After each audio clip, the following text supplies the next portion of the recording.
예수님께서 오늘 본문에서 가라지에 대해서 말씀하십니다. 가라지라는 말은 평소에 쓰는 말은 아니죠. 가라지, 원래 뜻을 보니까 독초, 잡초를 떠나서 독초라고 말하고 있습니다. 독초. 농부가 뿌리지 않았던 독초들이 알곡의 성장을 방해하게 되는데, 요즘은 이제 추수철이긴 하지만, 이 추수철 이전에 논에 가보면 벼가 있고 그 벼 사이에 또 다른 식물이 있습니다. 그게 바로 피입니다. 피. 그래서 예전에는 꼭 한 6월쯤 되면은 그 피를 뽑아냈습니다. 피살이라고 하는데 그걸 뽑아내야지 벼로 가야 될 양분이 그 피로 가지 않는 겁니다. 농부들은 반드시 그 잡초를 뽑아내야 됩니다. 여러분, 아무리 좋은 씨앗을 심어도 병충해 관리를 제대로 하지 않고 잡초 제거를 하지 않으면 수확량에 큰 차이가 있을 수밖에 없습니다. 그런데 예수님께서는 아무리 좋은 밭에도 가라지가 자라고 있다라고 말씀하십니다. 밭이 아무리 좋아도 가라지가 있다. 여러분, 인류가 최초로 죄를 지었던 곳이 어디였습니까? 에덴 동산이었죠. 에덴 동산에서 하나님께서 주신 그 에덴 동산에서 죄가 시작되었습니다. 여러분, 하나님께서 죄를 만드셨습니까? 그렇지 않습니다. 문제는 타락한 천사였던 사탄이 그곳에 있었다는 거예요. 사탄은 하와의 마음 가운데 죄에 대한 욕심을 넣었고 그 욕심에 사로잡힌 하와가 선악과를 따먹으면서 죄가 시작이 되었습니다. 여러분, 그 일은 하나님께서 의도하신 일이 아니었지만 죄를 짓도록 유혹하는 사탄이 있었고 그 유혹에 넘어가는 연약한 인간이 있었다라는 거예요. 여러분, 그런데 하나님께서 씨를 뿌리신 이 밭에도 이렇게 엉뚱한 일이 벌어지고 있다는 겁니다. 누가 과연 그런 짓을 했을까요? 예수님께서는 그 존재는 바로 마귀다라고 말씀하십니다. 마귀가 하는 일 가운데 하나는 바로 하나님께서 뿌리신 씨앗 위에 독초 씨앗을 덧뿌려버리는 거예요. 밭은 우리의 마음밭이라고 말할 수도 있고 내가 있는 교회, 가정 공동체라고도 말할 수가 있습니다. 큰 의미로 볼 수 있는 거죠. 마귀는 하나님의 말씀이라는 그 씨앗이 뿌려진 우리 마음밭에 독초를 뿌리고 교회 공동체, 가정 공동체 가운데도 독초를 뿌립니다. 여러분, 마귀가 독초를 뿌리는 목적이 무엇일까요? 예수님께서는 우리 마음밭에 가시가 있는데 가시에 대해서 세상의 염려와 재물의 유혹이다라고 말씀하십니다. 가시는 대표적으로 우리 마음밭에 자라는 독초입니다. 마귀가 내 마음에 심어놓은 독초가 곧 염려와 재물의 유혹이라는 가시입니다. 그 가시가, 독초가 우리 마음밭에 뿌려집니다. 마귀가 뿌려놓고 가요. 여러분, 염려가 마음에 들어오면 마치 모든 믿음이 마비되는 경험을 하게 됩니다. 염려가 들어오는 순간 믿음이 마비가 돼요. 아직 일어나지도 않은 일에 대해서 염려와 걱정하면서 믿음의 행동, 믿음의 말을 할 수가 없고 입에서는 불평과 원망의 말, 걱정의 말이 나올 수밖에 없습니다. 우리가 분명히 알아야 될 사실은 염려는 마귀가 내 마음밭에 뿌리고 간 독초라는 거예요. 하나님께로부터 온 것이 아니라는 겁니다. 그리고 그 마귀가 뿌리고 간 그 염려란 독초 때문에 우리는 하나님의 능력을 경험할 수가 없게 됩니다. 재물의 유혹도 마찬가지입니다. 우리가 늘 걱정하는 것은 무엇입니까? 어떻게 먹고 살까? 뭘 어떻게 먹고 살까? 자본주의 사회에 살다 보니까 우리는 늘 재물의 유혹을 받습니다. 뭘 먹고 살지, 어디에서 살지, 그것이 모두 재물에 관련되어 있습니다. 여러분, 하지만 우리는 광야 40년 동안 하나님께서 100만 명이 넘는 이스라엘 백성들을 어떻게 먹이고 입히셨는지를 분명히 알아야 합니다. 하나님께서는 그들을 하루도 굶지 않게 하셨고 옷이 헤어지거나 신발이 헤어진 사람이 아무도 없을 정도로 지켜주시고 보호해 주셨습니다. 하나님의 백성은 하나님께서 지켜주신다라는 거예요. 여러분, 마귀는 내 마음에 독초를 심어서 나를 재물의 노예로 만들어 버리려고 합니다. 그래서 더 많은 재물을 얻으라고 유혹합니다. 더 많은 재물을 위해서 하나님은 뒤로 미뤄놓으라고 말합니다. 이렇게 마귀는 우리 마음에 독초를 뿌리고 갑니다. 또한 마귀는 교회 공동체, 가정 공동체 가운데 독초를 뿌리고 갑니다. 마귀는 교회 공동체와 가정 공동체 가운데 독초를 심습니다. 요즘 들어 왜 수많은 교회들이 갈라지고 가정이 깨어지고 있을까요? 여러 가지 원인이 있겠지만 마귀의 역사가 없다고 단정 지을 수가 없습니다.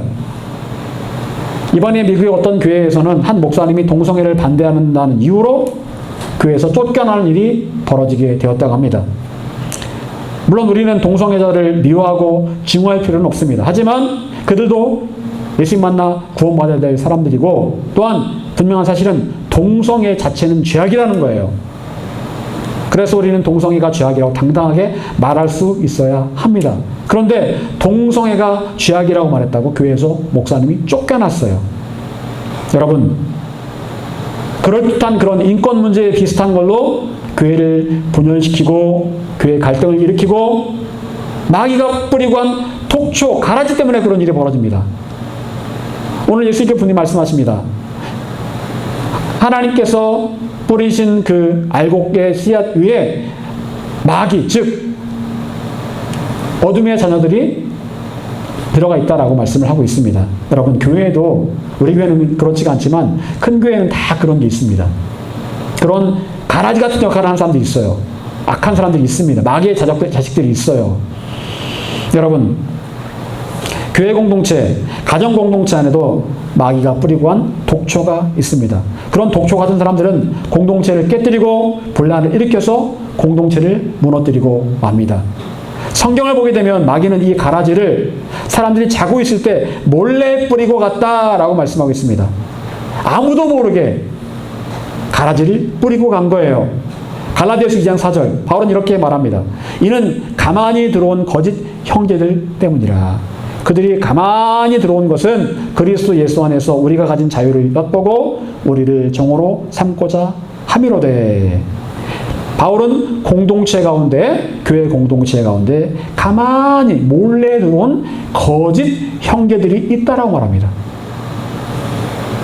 겉모습은 형제들입니다. 하지만 그들은 가만히 어느 날 스며들듯이 교회에 들어왔는데 나중에 보았더니 거짓 형제들, 마귀의 자녀들이었다라고 말씀하고 있어요. 그리고 그들이 보니까 그리스도 안에서 자유를 빼앗아 종으로 삼으려고 했다. 여러분, 이 내용이 어떤 내용인지 아십니까? 예수 믿는 사람들 가운데 어떤 사람들이 있었냐면 여전히 구약의 율법을 중요하게 생각해서 구약의 율법대로 살아야 된다라고 그렇게 하는 사람들이 그 당시에 있었다라는 거예요. 예수님께서 율법을 파하시고 율법을 완성하셨는데 그걸 강조하는 것이 아니라 구약의 율법을 여전히 지켜야 한다, 그래야 구원이 있다라고 말하는 사람들이 있었다는 겁니다. 그들은 가만히 들어온 거짓 형제들이었다라고 바울은 말합니다. 그리고 그들 때문에 그리스도 안에서 참 진리와 진리 안의 자유를 누리고 있었는데 그 자유를 빼앗아갔다라고 말합니다. 여러분, 예를 들면 구약에서는 피를 먹지 말라고 말씀합니다. 여러분, 그 말을 따른다면 요즘도 우리는 순대를 먹으면 될까요, 안 될까요? 안 돼요. 그리고 실제로 순대를 먹지 말라고 가르치는 교회가 있습니다. 여러분, 그게 옳은 걸까요? 옳은 걸까요? 옳지 않은 걸까요? 제가 볼 때는 옳지 않습니다. 구약은요, 이미 예수님을 통해서 그 구약의 율법은 깨어지고 새롭게 완성이 된 거예요. 그런데 여전히 구약의 율법에 매어서 거기에 묶여서 살아가는 사람들이 있다는 겁니다. 진리 안에 자유를 누려야 되는데 여전히 진리 안에서 자유를 누리지 못하고 속박 가운데 사는 사람도 있는데 그걸 조장하는 사람들이 교회에 있다는 거예요. 그런 목사들도 있습니다. 그런 교회들도 있어요. 답답합니다. 왜 진리 안에 자유를 위해 예수님이 오셨는데 왜 자유를 버리고 왜 속박 가운데 들어갑니까? 여러분, 예수님께서는 마태복음 7장 15절에서 이렇게 말씀합니다. 거짓 선지자들을 삼가라. 양의 옷을 입고 너에게 나오나 속에는 누락질하는 일이라. 선지자 가운데 거짓 선지자들이 있다라는 겁니다. 그런 그들은 양의 옷을 입었지만 그 안에는 늑대다라는 거예요. 여러분, 저번에 말씀드렸지만 우리나라에 옛날에 예수라는, 자칭 예수라는 사람들이 50명이 넘었습니다. 지금 아마 더 많을 거예요. 전 세계적으로 따지면 더 많을 겁니다. 그럴듯한 모습으로 나옵니다. 예수님의 어떤 그런 예수님이라는 말도 하고 하나님 말씀도 하나님이라는 얘기도 하고 이 성경 가지고도 성경에서 뭐 어떤 얘기 했다 이런 얘기도 하고 인용합니다. 하지만 그들은 양의 옷을 뒤집어 쓴 늑대라는 거예요. 여러분, 그렇다면 우리는 이렇게 마귀가 뿌리고 한 독초들이 하는 일이 무엇인지를 분명히 다시 한번 알아야 합니다.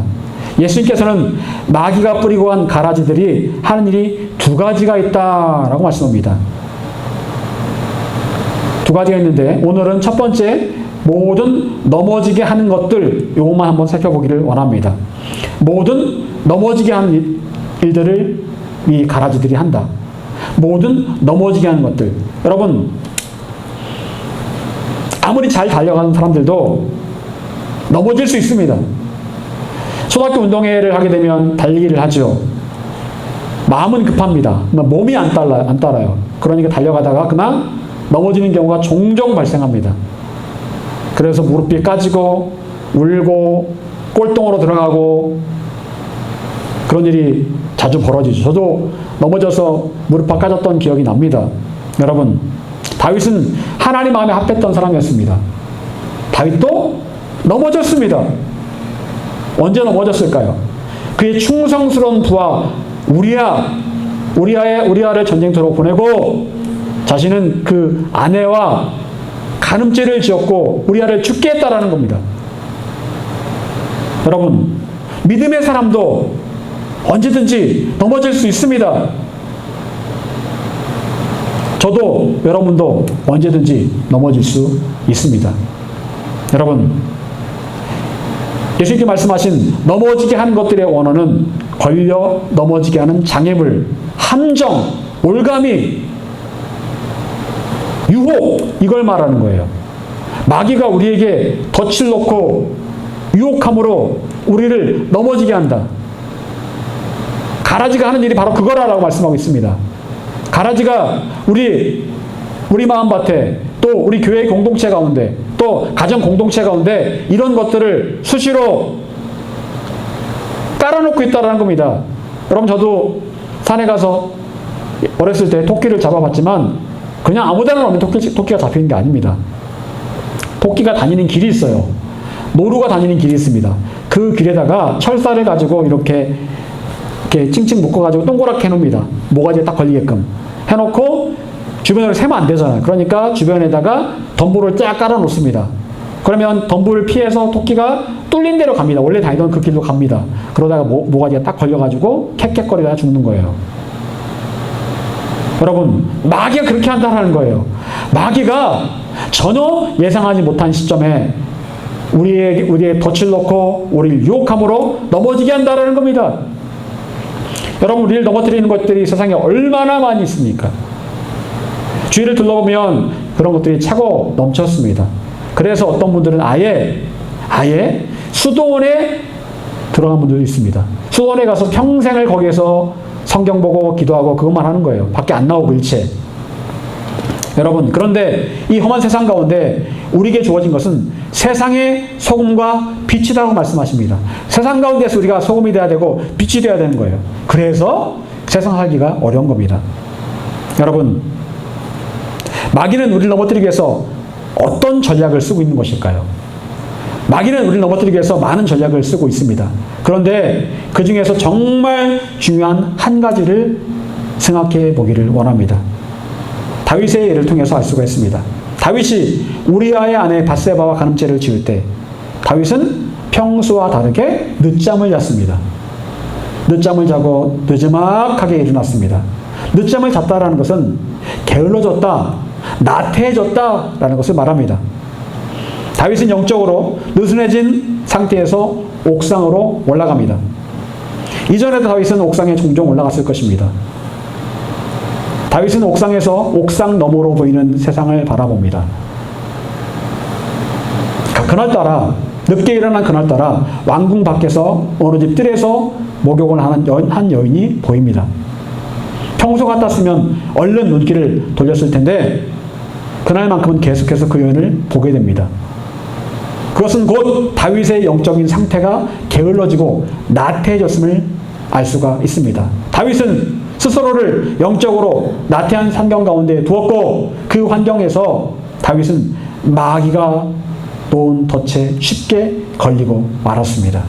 여러분, 마귀가 우리에게 덫을 놓아서 넘어뜨리는 과정에서 사용하는 중요한 방법 가운데 하나는 바로 게으름과 나태함을 심어놓는 거예요. 여러분, 게으름은 육체적이거나 정신적인 피로감에서 비롯됩니다. 육체가 필요하거나 정신적으로 필요하거나 마귀는 내가 기도할 때 기도해야 될 때 뭐라 말할까요? 좀 더 자자, 좀 더 졸자. 성경에 나와 있죠? 좀 더 자자, 좀 더 졸자, 좀 더 쉬자 라고 속삭입니다.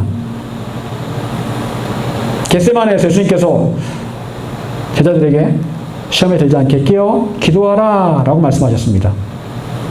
그때는 기도해야 될 때라는 거예요.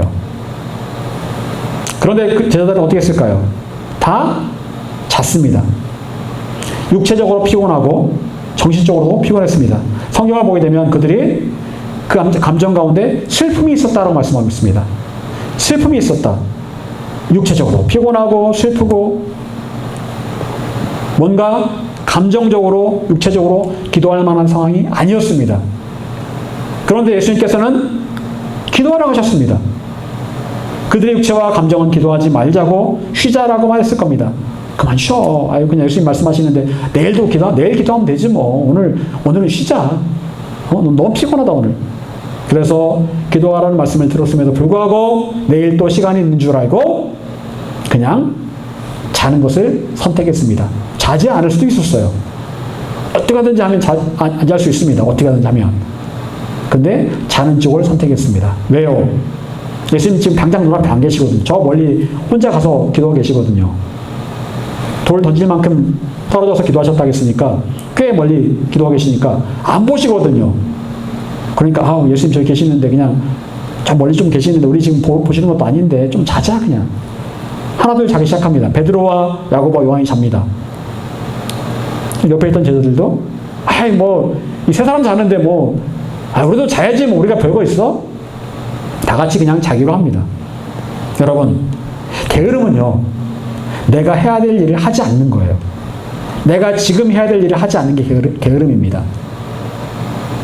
지금 이걸 해야 됩니다. 지금 이걸 하지 않아요. 그럼 그게 게으른 거예요. 게으름은 당장 몸이 편한 것을 선택합니다. 우리 몸은 언제나 편한 걸 좋아합니다. 서 있기보다는 앉아 있는 것, 앉아 있기보다는 눕는 것, 눕는 것보다는 자는 것을 좋아합니다. 기왕이면 편하기를 원하지 고생스럽고 불편한 걸 원하지 않습니다. 근데 문제는 게으르지 않아야 될 때에 우리는 게을러도 된다라고 마귀가 말하는 그 속삭임을 듣는다라는 거예요. 그리고 마귀가 말대로 게으름 피우고 나태해진다라는 겁니다. 분명히 지금 영적으로는 깨워서 기도해야 될 때인데 좀 더 자자, 좀 더 졸자, 피곤하잖아, 멀잖아, 쉬어 그냥. 여러분 얼마나 달콤합니까? 정말 달콤해요. 여러분, 저도 피곤한 나머지 새벽 기도 못 나갈 때가 있습니다. 알람 맞춰놨는데 일어나 보니까 시간이 좀 지났어요. 그래가지고 늦게라도 나오고 그랬던 적도 있는데 밤에 잠을 설치면 더 피곤해서 일어나기 더 쉽지가 않습니다. 기도해야 되는데 기도를 오늘만 쉬자라는 생각이 굴뚝같이 들 때가 있습니다. 여러분, 그런데 하루라도 기도를 쉬면 어떻게 될까요? 여러분, 하루라도 기도를 쉬면 어때요? 마음이 공허함이 밀려옵니다. 공허해요. 이상하게 공허해요. 그리고 시험이 와도 시험을 잘 이겨내지 못합니다. 하루를 더 쉽니다. 이틀을. 감사하는 것 대신에 원망과 불평의 말이 나옵니다. 사소한 거에도 그냥 짜증이 나오고 원망이 나오고 불평이 나와요. 하루를 또 쉽니다. 옆에 있는 사람과 교회 안 다니는 사람과 다를 바가 전혀 없게 됩니다. 똑같이 생각하고 똑같이 말하고 똑같이 행동해요. 여러분, 이런 게으름과 나태함에 사로잡히도록 속삭이는 게 바로 마귀입니다. 마귀예요. 그런데 마귀는 그렇게 속삭일 때 절대로 자신의 정체를 드러내지 않습니다. 마치 나를 걱정하고 생각해서 그러는 것처럼 그렇게 속삭입니다. 하지만 여러분, 우린 게으름과 나태함을 일으키는 모든 소리는 마귀로부터 온다라는 것을 잊지 않아야 합니다. 게으름의 소리는 마귀로부터 와요. 좀 더 자자, 좀 더 졸자, 좀 더 쉬자. 마귀에게서 오는 소리예요. 여러분, 또한 마귀는 주위의 사람들을 통해서 나를 자신이 쳐놓은 덫에 빠지게 할 수도 있습니다. 주위 사람들을 통해서요. 마귀는 주위 사람들과 친했던 그 사이를 이간질해서 관계를 깨뜨리려고 합니다. 여러분, 인간관계가 깨어지는 많은 이유가 있는데 그 중에 하나는 바로 서로에 대한 오해에서 비롯됩니다. 사소한 오해에서 인간관계가 깨어지는 경우가 종종 있습니다. 별거 아닌 문제인데 오해가 쌓이면서 점점 돌이키기 어려운 지경에 이르게 된다는 거예요. 우리는 살면서 수없이 많은 상처를 주고받습니다. 저도 상처를 주고 여러분도 상처를 줍니다. 받기도 합니다. 그런데 사실 상처를 자세히 들여다보면 별거 아닌 게 너무나 많아요. 사소한 겁니다. 그런데 상처를 그냥 덮어둡니다. 덮어두면 썩고 곰고 터집니다. 여러분, 저번에 말씀드렸지만 상처의 치료는 드러내는 거예요. 누구에게? 하나님께 드러내는 겁니다. 하나님, 이런 상처가 있습니다. 여러분, 상처를 치료하신 분은 근본적으로 누구예요? 하나님이십니다. 세상을 돋게 하겠다. 하나님 말씀하셨어요. 하나님께 드러내는 겁니다. 또한 중요한 것은 내 마음에서 상처받은 것에 대해서 용서하기로 결정하는 겁니다. 더 이상 내가 과거의 상처에 지배당하지 않도록 하나님께 던져버리는 게 그게 믿음이라고 그랬죠. 마귀는 상처를 끝까지 붙들고 있어라 라고 말합니다. 절대로 용서하지 마! 라고 말합니다. 하지만 하나님 뜻은 그 상처를 하나님께 던져버리고 나는 용서를 선택하는 거예요. 상대방과 상관없이 나는 용서를 선택하는 겁니다. 여러분, 인간관계 가운데 문제는 누구에게나 있을 수가 있습니다. 문제없는 사람 아무도 없습니다. 그리고 마귀는 그 인간관계 가운데 파고들어서 이간질시키고 미워하게 하고 상처받게 하고 그래서 그 과거의 상처에 묶이게 하고 그래서 기도를 못하게 만들어버려요. 그럼 그리고 누군가를 용서하지 못하면 하나님께서도 우리 용서하지 않겠다고 말씀하십니다. 용서하지 않으면 그게 죄로 남아서 지옥 갈 수밖에 없는 거예요. 마귀가 그래서 우리 마음에 자꾸만 시기하는 마음, 미워하는 마음, 용서하지 않는 마음을 넣어주는 겁니다. 여러분, 그렇다면 우리는 어떻게 마귀가 뿌려놓은 독조가 가득한 세상 가운데 살아갈 수가 있을까요? 분명한 사실은 하나님께서는 그 가라지들을, 독초들을 세상 끝날까지 그냥 내버려 두시겠다는 거예요. 당장 처리해 주시면 좋잖아요.